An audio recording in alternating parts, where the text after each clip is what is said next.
So Elliott and Steve, I'm just going to use my voice. Elliott and Steve are going to have a panel. They'll get the microphones on, and you can ask them any questions that you have. You'll go through how you want that then. So at 19, many of the people here were writing college papers. At 19, you were writing this script. You also filmed it. You directed it. How did you do that at the age of 19 to when did you finish? How many years? This was a long process on this film. I actually started a little bit earlier. I think I was 18 when I first did the script on this. And then, yeah, I mean, it was the best part of 5 years ago, really, that we were working on it and sort of continuously since. But it was 3 consecutive summers out on the English Channel, constant filming out on the water. And then we kind of topped that up with the on-land sequences in between. But it was a long production. We had the pandemic in between as well. So there was a lot to contend with in making this film. What was the inspiration? What started you on this process? Well, Mercedes Gleitze and I share the same hometown. We were both born in Brighton on the south coast of England. She was born in 1900, I was born in 2000, so it's exactly a century apart. So there was a real kind of nice synergy in that, and I felt very connected to Mercedes right from the outset, really. But I'd never heard of her growing up or anything like that. I mean, she's really a forgotten woman, which, given what she did, I mean, you saw about her channel swim in the film, and then she went on to do the Straits of Gibraltar, Callaghan to Cape Town, the Dardanelles, but she was the first person to do many of these swims, and for her to be forgotten is just a real travesty. So part of kind of the inspiration really was to kind of get her back out there where she deserves to be, you know, in the public eye and remembered for her incredible achievements. And you know, her name is a lot more well known in England now since the film's come out. There's been a blue plaque put on her house. We're actually in talks to get a statue made of her and everything. So, And Kirsten, the actor who played her, she actually did all of the swimming scenes, correct? she did. There wasn't a single body double. She did absolutely everything. Sometimes 4 hours at a time out in the water. And Kirsten's not a swimmer. You know, she's an actress. And we trained her up for it was about 3 or 4 months, I think, before we began filming. And then over those 3 years, she just swam constantly every day for the entire 3 years that we were filming. She's kept it up. She did a 10K swim for charity last year. She's planning on doing a channel relay at some point as well. And the first time you met her was an interesting encounter, correct? Yeah, I mean, it was just really cool. It was sort of as if Mercedes Gleitze would walk through the door, because, you know, obviously I'd seen so many pictures of her and research and things, and then to have this person who just looks exactly like Mercedes Gleitze step in. Kirsten done her hair in kind of a 20s style. She had like 20s earrings in and that kind of thing. So it was just really uncanny. And you know, kind of when she auditioned, and I was like, wow, she can act as well. And it was like, you know, we found our Mercedes. Yeah. And her bathing suit, where did she find that? I don't know where we found it, but we sourced that from somewhere, and that was an authentic 1920s bathing suit. So it was made of wool. It had loads of holes in it that we had to stitch up, and that was what Kirsten wore throughout all of the filming. She hated that aspect of it, as well as the hat and the motorcycle goggles. I don't think she was a fan of the bathing attire of the 20s. And you filmed this during the pandemic, so there were some things you had to do to get around the quarantine, correct? Yeah, I mean, the biggest challenge really with the pandemic was Victoria Summer, who plays Edith Gage. She's based out here, she lives in Hollywood, so we had to get her over to the UK during the middle of all of that. We'd arranged everything, she was coming over, and the UK went into lockdown and they stopped all flights and everything, so it never happened. And then we delayed it, I think it was about 4 months later in the end. Victoria finally made it over, and we had like a 10-day window to shoot all of her scenes. So it was really tight doing that. But luckily, we shot kind of the bulk of the crowd sequences before the pandemic happened, and you know, there's quite a lot of old guys in the movie as well. So you know, we got to make sure they were okay and that kind of thing as well. Yeah. And then sometimes you travel from your hometown to the shoreline.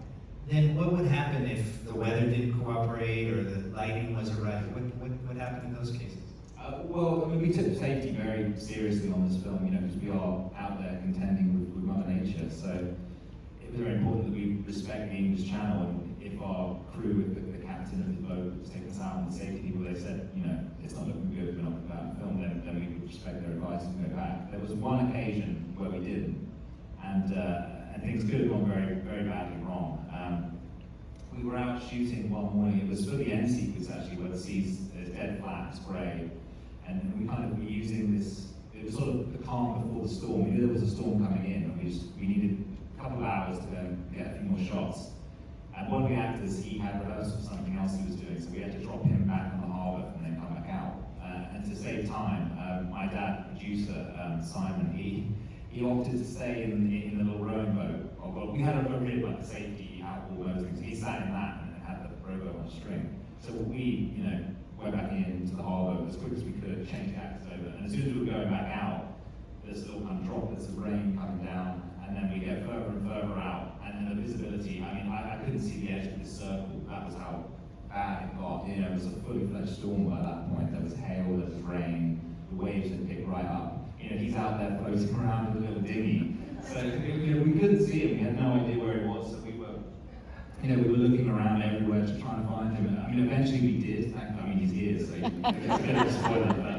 But we did find him. But the funny thing about that is that the captain of the boat that we were filming on, he would just swear constantly. He was like Captain Quint from Jaws. He was a real kind of foul-mouthed sailor. That was the one time when he did not use a single expletive. So we kind of knew we were in trouble. Things could be quite dangerous.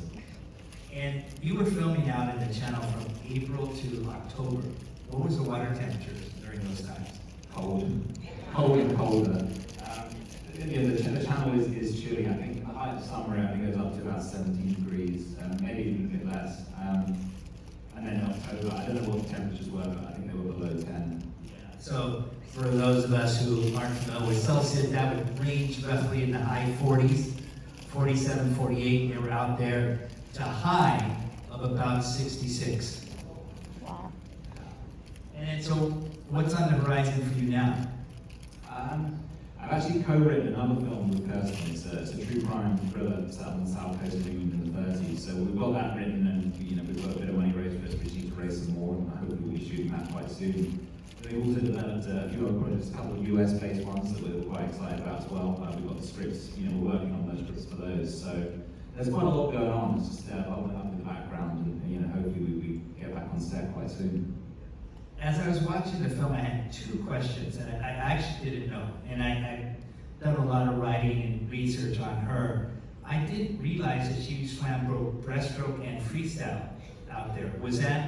Where did you gather that information from? Well, she actually just swam breaststroke, but just for the film to make it more visually engaging, we put a bit of front crawl, because I think it's kind of more dynamic watching someone do crawl than kind of plodding along with breaststroke for the whole day. But we kept a lot of breaststroke, obviously, to honour the fact that she did swim in that way, but then we just inserted kind of little bits of crawl to kind of give it that kind of dynamic feel. And then at the end of the film, I realized why you called it the Vindication Swim. But why did you end it on that scene where she's failed, she's pulled from the water?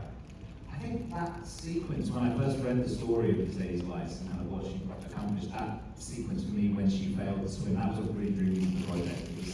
It was just a really kind of subvert your expectations of where the story was going to go, and I just think it added a really interesting aspect that she didn't actually make it. I think there's something very British in that as well. It kind of ties into like the whole Dunkirk thing, and it was a failure, but it's celebrated, and I think there's a real kind of interesting thing about that she didn't make it, but it was enough. That was kind of special. I think that we kind of ended on that. Yeah. Well, there's some channel swimmers and marathon swimmers here. We have a thing called DNF. Most people find that as did not finish. But I looked at that film and it was a did not fail, and you ended on that note. That's a nice way to do that. Anybody have any specific questions? I can run around and hand you the mic, and you can ask the director directly if you like. Just raise your hand and. Right there. Oh. Yeah. I'd love to hear about your artistic influences, directors, movies that inspired you. Like, why did you choose to go with this style? I think one of the big ones actually was Jaws. I'm a big Spielberg fan, and I grew up watching Jaws. I love that movie. So there's a lot of little references to Jaws in there as well. So that was a big one. Another childhood favourite was Pirates of the Caribbean, and that was pretty influential as well. We looked at the King's Speech and kind of period dramas and things like that. David Lean is always a big influence of mine, particularly Lawrence of Arabia.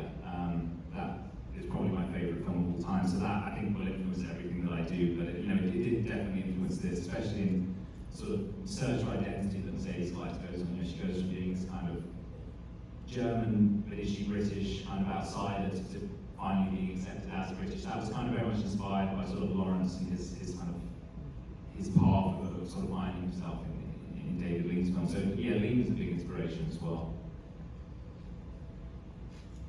How old are you now? I'm 23 at the moment. 23 now. Anyone else? Yeah, up there. Go ahead. Are you a swimmer? And if I want to know if you jumped in the water at all? Am I a swimmer? I think in the company of the people we have in here tonight, definitely not. But I do swim. I love water. I've always lived by the sea, and I think that was probably what drew me to this project in the first place. That I always felt very connected, especially to the English Channel. It's like 5 minutes from where I live, so I see it pretty much every day. I did swim in the film because I shot everything as well. So those scenes where you're in the water and with Mercedes Gleitze, that's me bobbing around in a life jacket and a wetsuit. So I had it easy compared to Kirsten, but it was still tricky to kind of line up the shots and things. Yes. How was the film received in the UK? It's done really, really well. I mean, beyond what any of us expected. This is a very independent film. We had no industry backing or anything in the making of this, so it was just really a collection of people that kind of came together and wanted to tell the story. And we released in the UK back in March. It went straight to top 20 in the top 20 of the UK box office. It stayed in theatres for, in the end, it was about 4 months. It just finished like last week. So it's been absolutely incredible. Anyone else? Yes.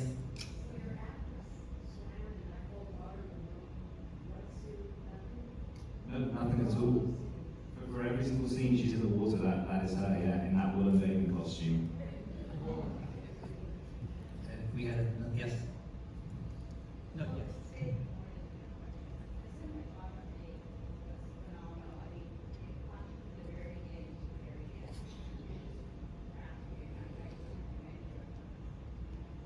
Thank you very much. Anyone else?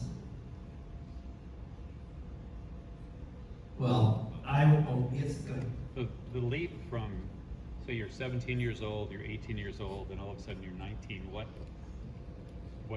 process happened for you to all of a sudden be making a movie? And how did you get recognized? And how did someone say, wow? That's a good question. I mean, I've been making kind of little films and stuff since I was really young.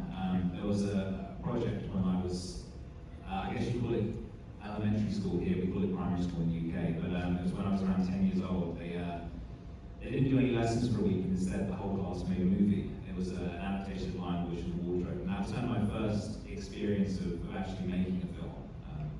I always loved films growing up, and I went to the cinema all the time, but that was my first experience actually, being behind the camera. And then that really kind of, I caught the bug from there, and I was just making little films with friends and family, and the quality kind of got better. And then when I was 14, I made a film, just an amateur project with friends and family acting in it. It was about my great-grandfather in the Second World War and his experiences as a POW in Italy and his escape and return to England. So I made a dramatized film of that on a shoestring budget, and it somehow got picked up for a UK and a US release, which was entirely unexpected, and it ended up doing pretty well. And off the back of that, I was able to do this one. Wow. Congratulations. Thank you. Anyone else? Yes.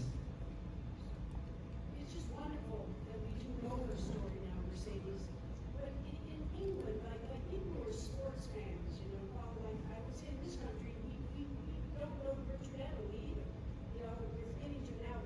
So there was really no growing up for all you guys in the UK and knowing about Mercedes.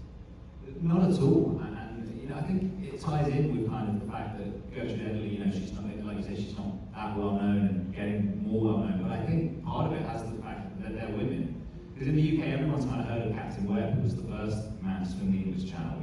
We all know his name back in the UK, but no one knows of the incredible women arguably had more challenges in place than someone like Webb would have done. So I think it's great now, that these stories are being celebrated. Obviously, we had Naya come out last year, and there was Young Woman around the world. And then Young Woman and the Seas come out, and then this, released in the UK, and we're hoping to bring it to the US soon. So it's great that these stories of these, remarkable women are now being told. Anyone else? Yes? This might be more for you, Steve. When we met, you explained how women really excel in open water swim, and maybe you can just share briefly about the fact that, we have the Olympics coming, it's gonna be fun to watch, but talk a little bit about women in open water swim. Well, as you saw in this film, as you saw in Naya, as you saw in Young Woman in the Sea, 3 different women facing all kinds of challenges. And somehow, whether it's Diana Nyad, Gertrude Ederle, or Mercedes, they're able to find a team. And that was one of the key points that Diana said in her film, and it's obvious in this film, that the protagonist, the heroine of all of these, are able to get people around them to believe in their own dream. And I think when you get people around you to believe in your own dream, you finally have the ability to achieve your own dream. It's still up to you, but without that team around you, it wasn't there. We saw Harold Best, who was really her best friend. He came out of a drunken stupor to really help enable her to do it. Diana had Bonnie. Gertrude Ederle had her cast of characters. And so I think when women, mothers, sisters, aunts, grandmothers, when they believe in you, they give you power. And it's these kind of women who have that ability to attract talent, and then with that talent, they help launch their own success. And then, of course, as Diana, Mercedes, and Gertrude know, man, you can push through pain like men cannot. I mean, it is unbelievable the amount of pain that they come through. So that's my take on watching these women succeed in the ocean. Thank you. Well, thank you very much for coming out here. I hope you can tell your friends and family about the film, and another round of applause for Elliott.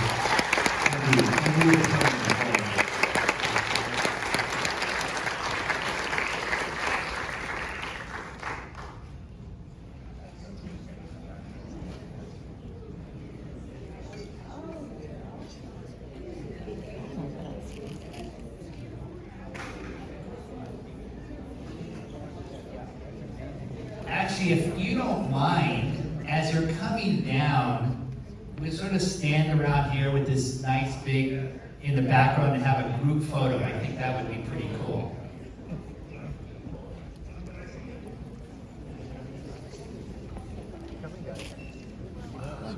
I've already